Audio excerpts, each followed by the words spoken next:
اهلا وسهلا بيكم. في بعض الناس سألتني على شوية أسئلة كده اهوت، وبيقولوا إن هم في كذا فيديو متفرقين على بعض، فعايزين يجمعوا الأسئلة ديت في فيديو واحد، بحيث إن اللي يتفرج عليه يبقى لم تقريبا 95% من الشغل في الدراجون فروت. فاحنا هنبتدي من الأول خالص، من الزراعة للتربية لشغل الطراحات زي ما الشجرة اللي قدامنا ديت، اللي ينتج اللي ما ينتجش، السماد، الميه، كل حاجه هنقدر نوصلها لكم، بحيث ان الفيديو دوت يبقى فيه كل المعلومات متجمعه في فيديو واحد. اول حاجه عندنا بنبدا بيها طبعا طريقه الزراعه. في اكتر من طريقه للزراعه.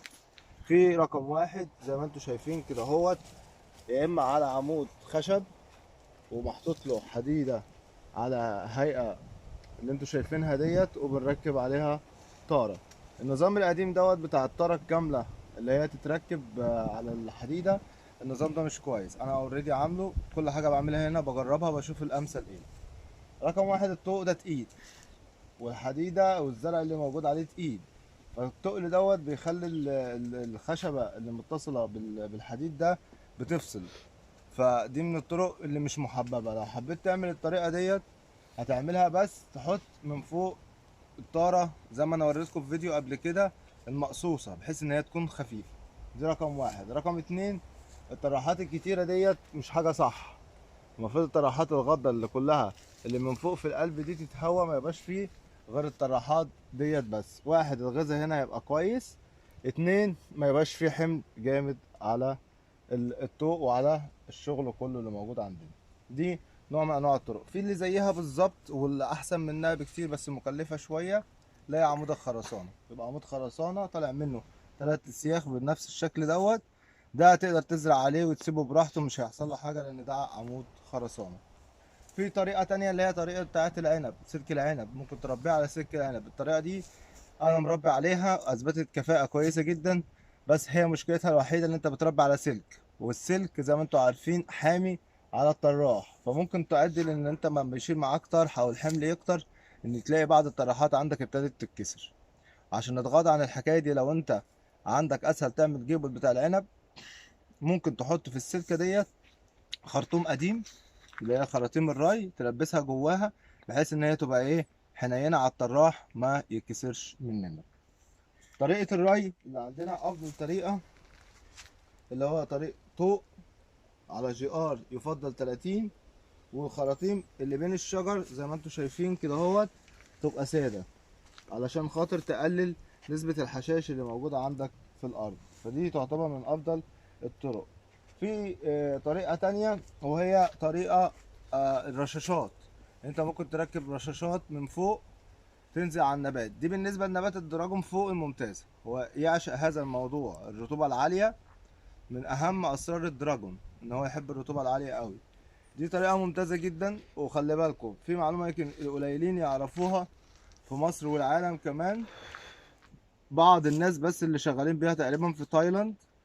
المعلومة دي أنا واخدها من واحد كان زارني هنا في المزرعة، إن النبات الدراجون من النباتات اللي هي بتقدر، عندها القدرة إن هي تمتص المية من خلال الفروع وليس الجذور. يعني لو انتوا شايفين ان الجذور بتمتص الميه، بالنسبه لنبات الدراجون هتلاقوا فيه الظاهره ديت منتشره جدا.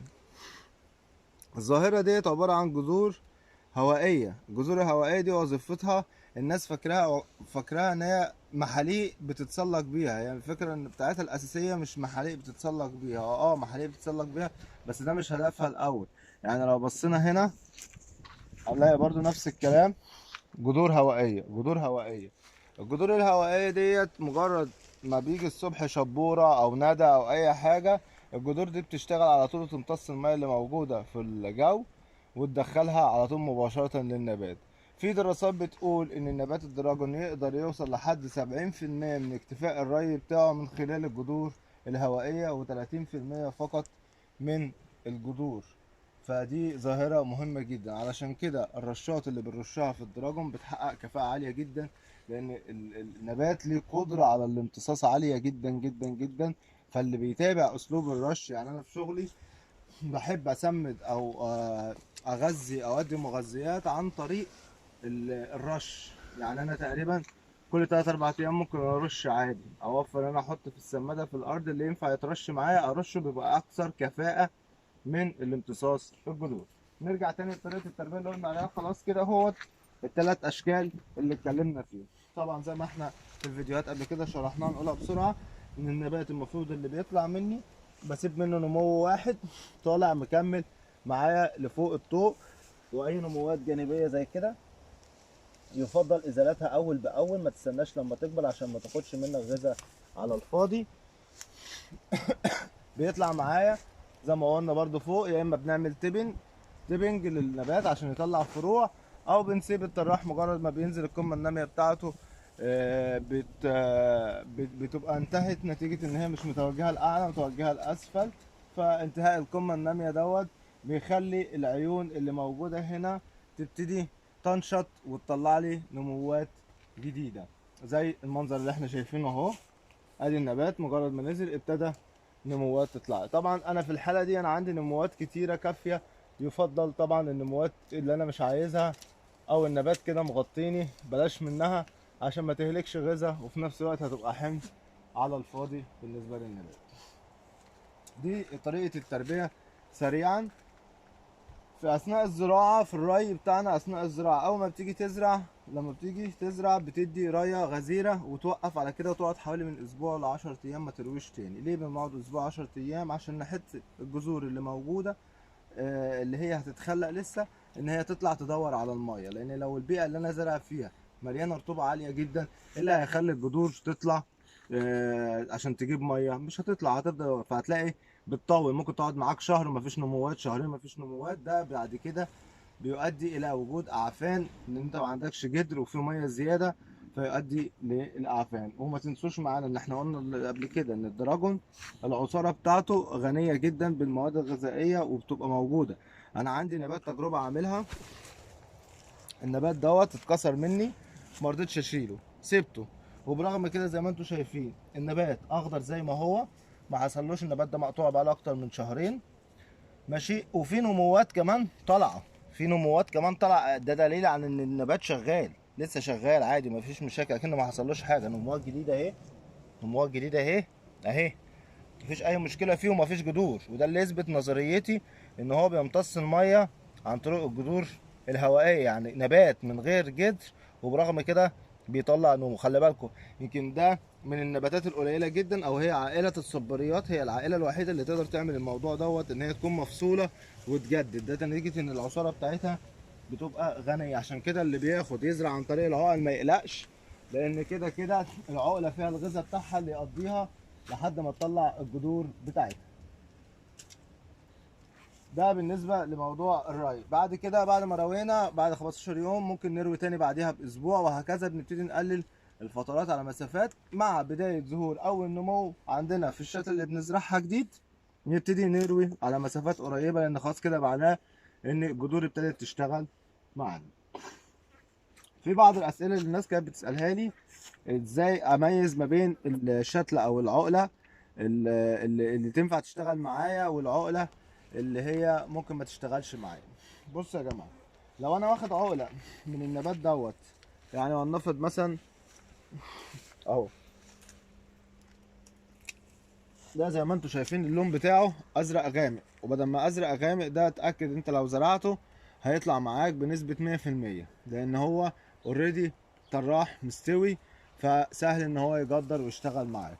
اما بالنسبه لو انا خدت نمو زي ده غض اخضر، غض واخضر، ده لو اتزرع بنسبه 70% هيفشل معايا، لان هو لسه ما عندوش العصاره اللي تشغله لحد ما الجذور تطلع، فيبتدي يعفن مني ويموت، خصوصا لو اتزرع في الشتاء مش في الصيف.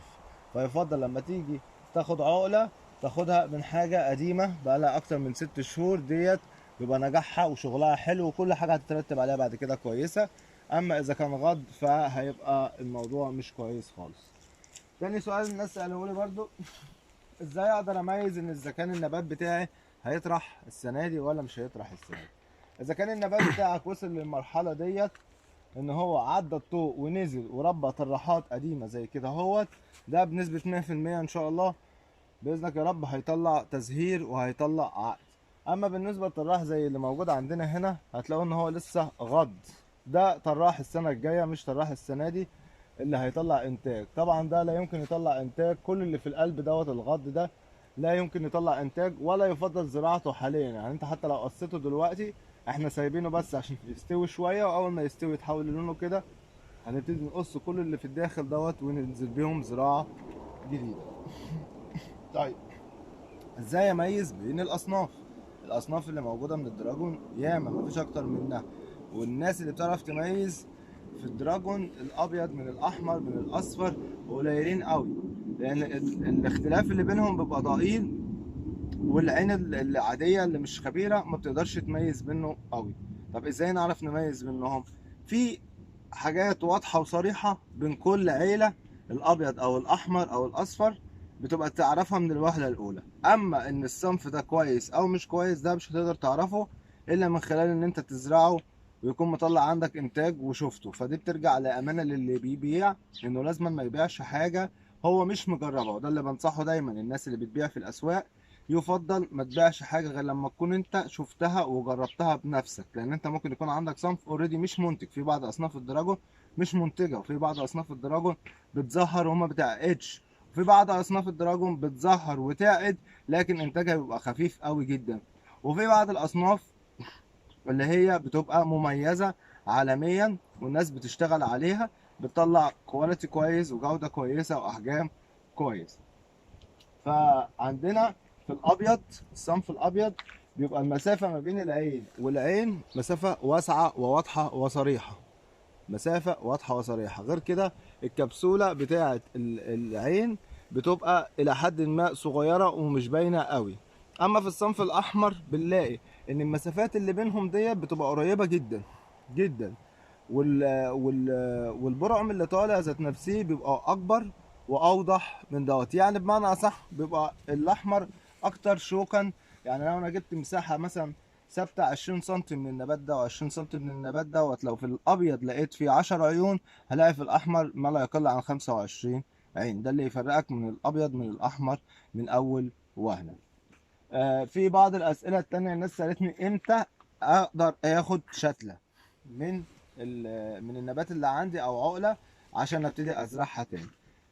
كل اللي جوه دوت الغض ما ينفعش يتنقل، عشان في ناس كتير بتنقله ويقول لك ده فشل عندي. ما طبيعي ان هو هيفشل عندك لان هو لسه غض.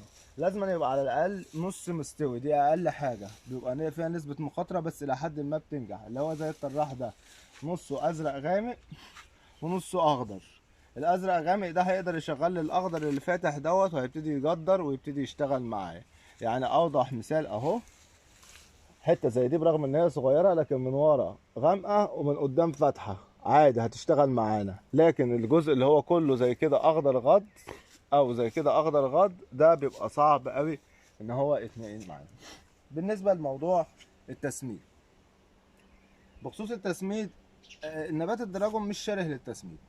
هو اهم حاجه عنده السبخ. اهم حاجه انت بتزرع على سبخ يكون سبخ بكميات كويسه جدا بنسبه 1:1. يعني لو عندك 1 رمله يبقى عندك 1 قصادها سبخ، وممكن كل سنه تسبخه مفيش مشكله فيه، هو يحب السبخ. اما انت لو ما كانش متوفر عندك سبخ او حابب تدي للنبات سترونج اقوى، يبقى اضخم، يبقى اقوى يعني، وانتاجك يبقى اسرع، ومحتاج عندك الامكانيه ان انت تكلف شويه، طبعا بنبتدي في اول السيزون بسمات ازوتي، وبعد كده هو طبعا مع حمض الفوسفوريك بيبقى اساسي معانا عشان يشجع بعد كده عمليه التزهير.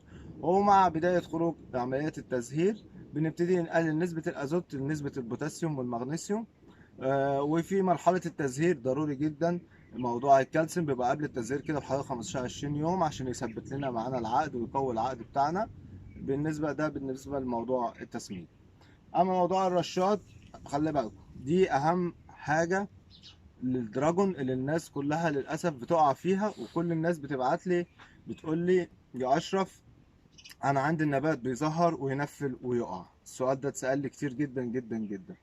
ينفل يعني الحبايه تلاقي بعد ما قعدت تصفر كده معاك وتروح واقعه ما بتكملش معاك.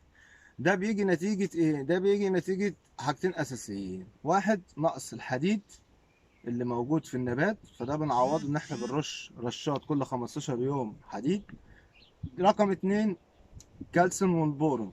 الكالسيوم والبورون بيبقوا قليلين، فالنبات ما بيكونش التخصيب بتاعه كويس، فيبتدي يقع مننا. فلازم احنا في مرحلة اللي احنا فيها دلوقتي بنرش حديد، وبيجي في مرحلة قبل التزهير كده بحوالي 10 أيام لحد ما بعد التزهير بنرش معانا كالسيوم بورون على الأقل مرتين. ده ضروري جدا. فالثلاث عناصر الرئيسيين دول بيبقوا مهمين قوي عشان يقللوا لك نسبة التنفيذ أو نسبة سقوط الأزهار. آه نسبة سقوط الأزهار اللي هي بتتحول للون الأصفر وتروح واقعة. طيب بالنسبة لموضوع التلقيح، بصوا يا جماعة، الدراجون بيلقح نفسه، ده لا غبار عليه. مفيش في بعض الأصناف ما بتلقحش نفسها، بس هو غالبا بيتلقح. مش هي دي القضية. هي القضية في قصة إيه؟ إن أنت ممكن بعد ما يتلقح النبات عندك، فاهمني، يديلك حبايات صغيرة.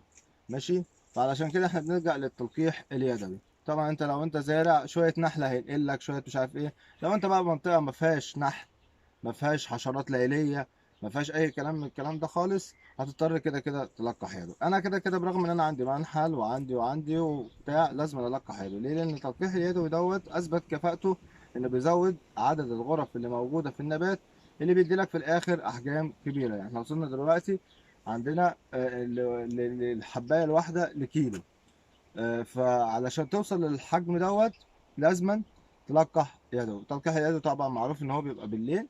حاليا بحاول اعمل فكره كده صغيره بسيطه، ازاي اعرف اسحب البودر من النبات وارجعه تاني للنبات في اعضاء التأنيث بمكنه صغيره كده عشان اوفر التلقيح اليدوي. لان التلقيح اليدوي بياخد وقت كتير قوي من الولاد اللي بيجي يلقحوا وبيسهروا فتره طويله.